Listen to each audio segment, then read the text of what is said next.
Okay, kindergarten, welcome back to your grade level link. And what we're going to do is we're going to create a quilt square using rectangles. So what I want you to do is find 3 pieces of construction paper, if you have it. And I'm going to use a red, an orange, and a pink. And I did one before using some other colors, so I'd like to show it to you at the end. And what I want you to do is put the paper together and just cut rectangles. So you're gonna cut from the side and cut all the way to the other end. And they can be skinny rectangles, they can be wide rectangles. That's up to you. So you're just gonna go ahead and get a bunch of rectangles, and notice they're long and skinny, going from left to right. And I think that's good, and I'll save this paper when I'm ready to make some more. So now you'll need a glue stick. So what you're gonna do is, let me move you down here. You're gonna take a piece of paper, and I'm using a black piece here because I think the black looks really sharp against the color paper here that I'm gonna use.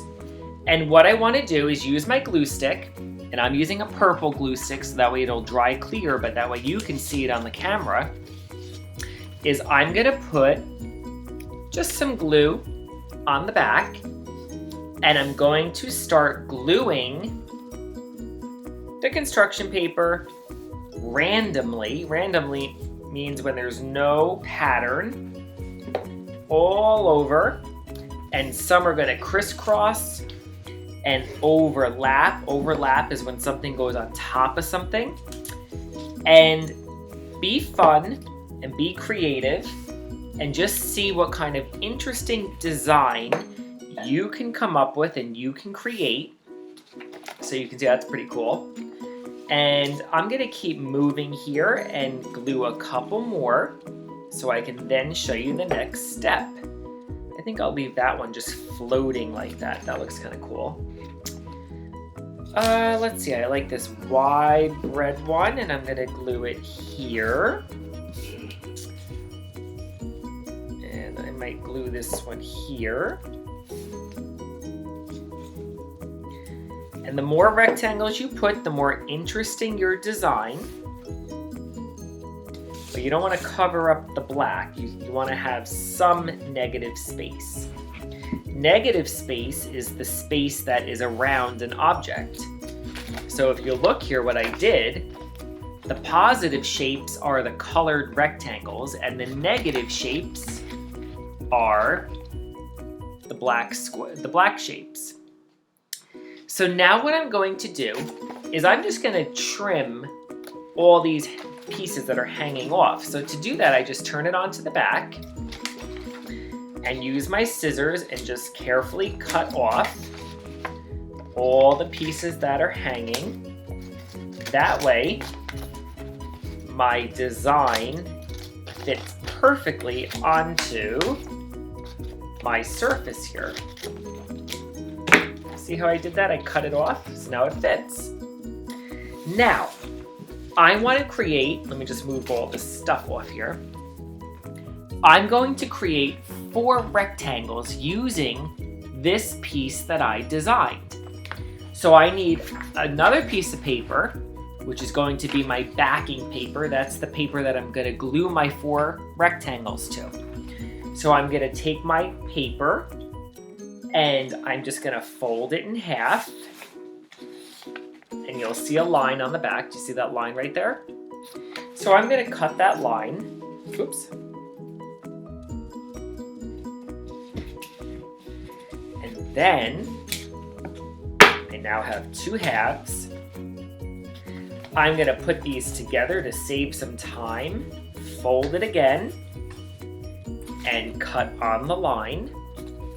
And when I do this, I will now have 4 rectangles that I can use to create a quilt square. Now, what's cool about this is don't put them back together like a puzzle. Switch them around and mix them up, because that's gonna make it look more interesting. Sometimes a random design looks really good on a quilt. So I'm gonna make these sort of look like window panes on a window. So I'm gonna leave a yellow crisscross in the center to help separate them, and that also helps my eye see the patterns in each rectangle. So again, these two didn't originally go together, but you see what happened? And now I have two more to do. Now, boys and girls, I want to move this over. That's too matchy-match.